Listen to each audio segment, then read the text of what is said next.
Good day, traveler. You've been journeying for so long. Why not take a quick break with us today? Take a rest. Tell me, what do you search for in your life? What do you wish to accomplish in your adventures that warrant such haste?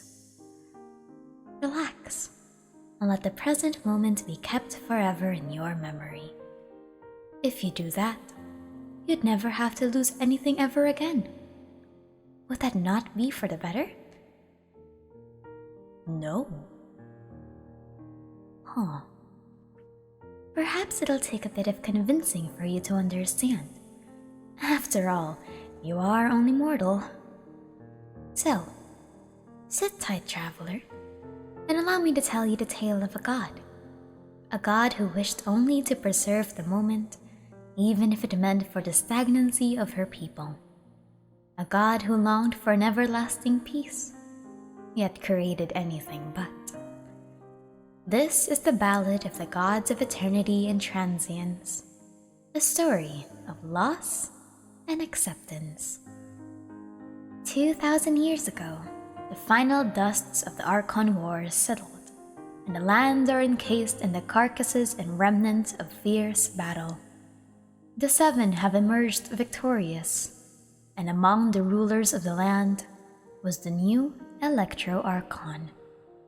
When you ask for her name, the people will only tell you one. However, this is far from the truth, you see. Baal was merely the name of the god of transience who ruled over Inazuma. She was a benevolent shogunate who believed that the present moment is fleeting, and because of that, one must hold on to it with such vigor like lightning. Her Musou Isshin ruled Inazuma as a true symbol of peace and prosperity. However, she did not rule Inazuma alone, for unbeknownst to you humans, when lightning flashes, it casts a shadow.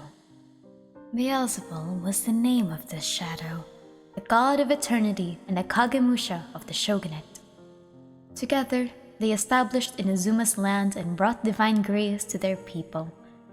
However, such a moment could only last for so long, for the present is a fragile illusion.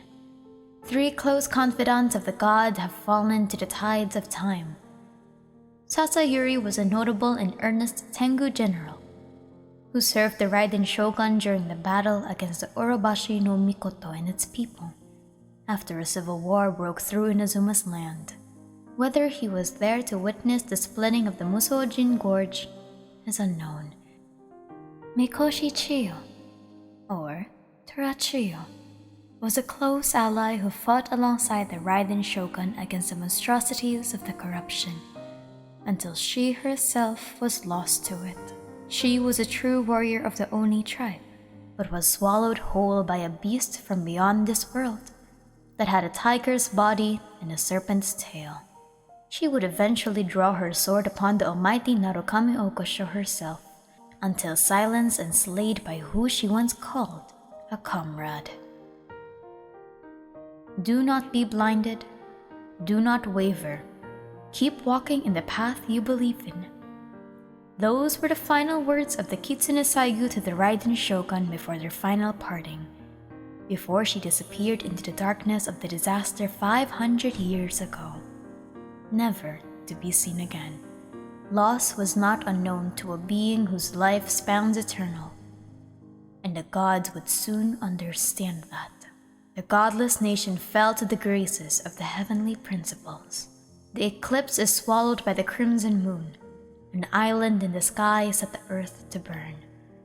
It was this cataclysm that permanently silenced Baal's vibrant glow. Beelzebul saw what ambition has done to the nation that dared stride forward, the nation that called itself the pride of humanity. Beelzebul witnessed the death of her sister, and how time does not discriminate. She could not accept that. Perhaps if only time stands still will the lightning's glow never fade. Time may continue on, but she will preserve the eternal dream and peace she wishes for Inazuma. She will tread the path of eternity on behalf of her people. Never-changing eternity is the promise she made. She believed that her body is the noblest and most eminent of all in this world, and therefore, she will guide the humans along the correct path, for eternity was the closest to the heavenly principles. Beelzebul constricted her consciousness into the plane of euthymia, her existence confided to a state of living without any disturbances, any changes, any threats to her eternity, the land of her innermost thoughts sealed forever from the world.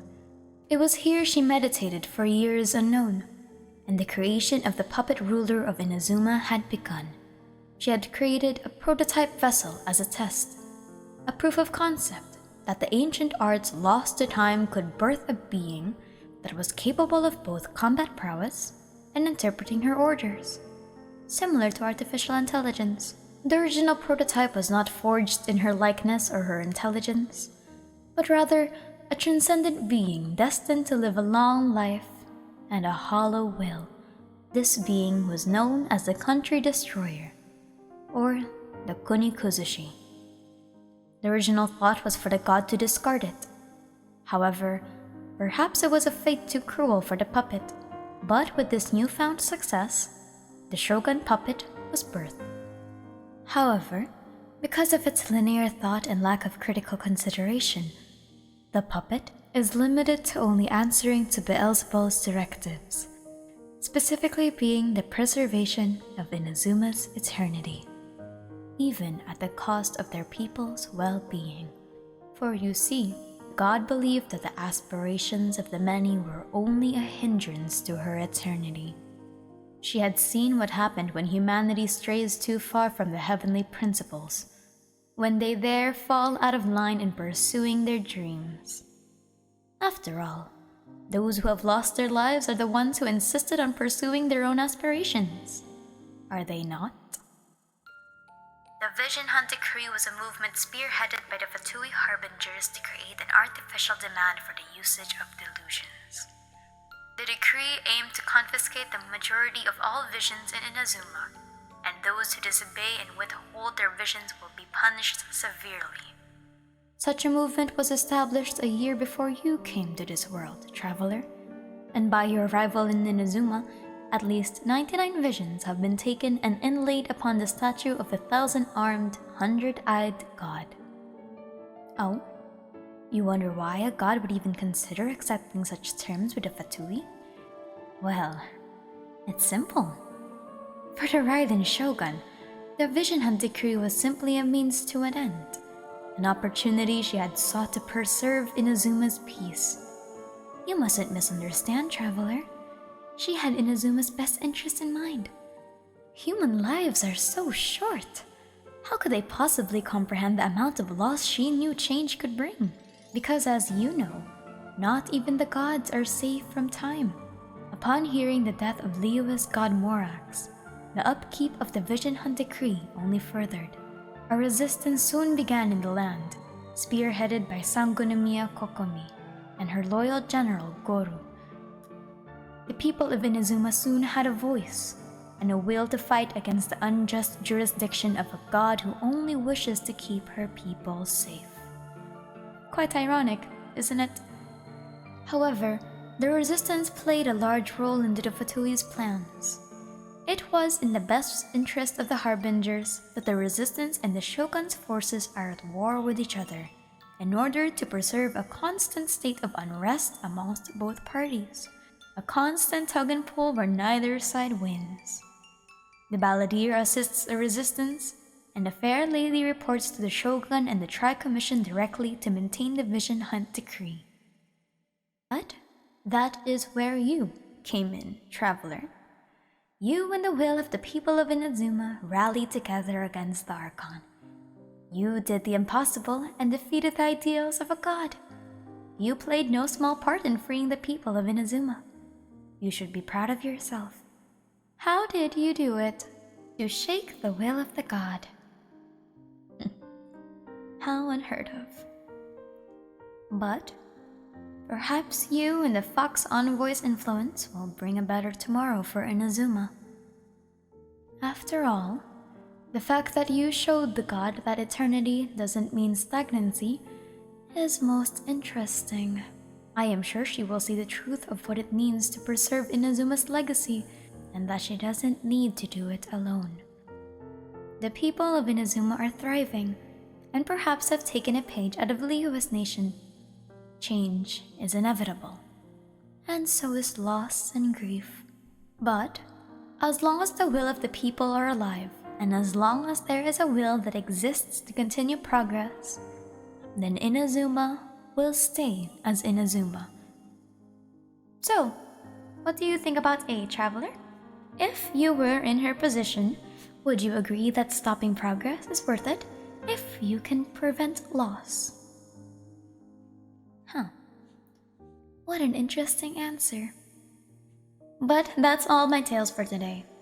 Perhaps next time I'll tell you the tale of Lord Morax and the time he dressed up as a lady. But nevertheless, my name is Aster, and thank you for listening to me.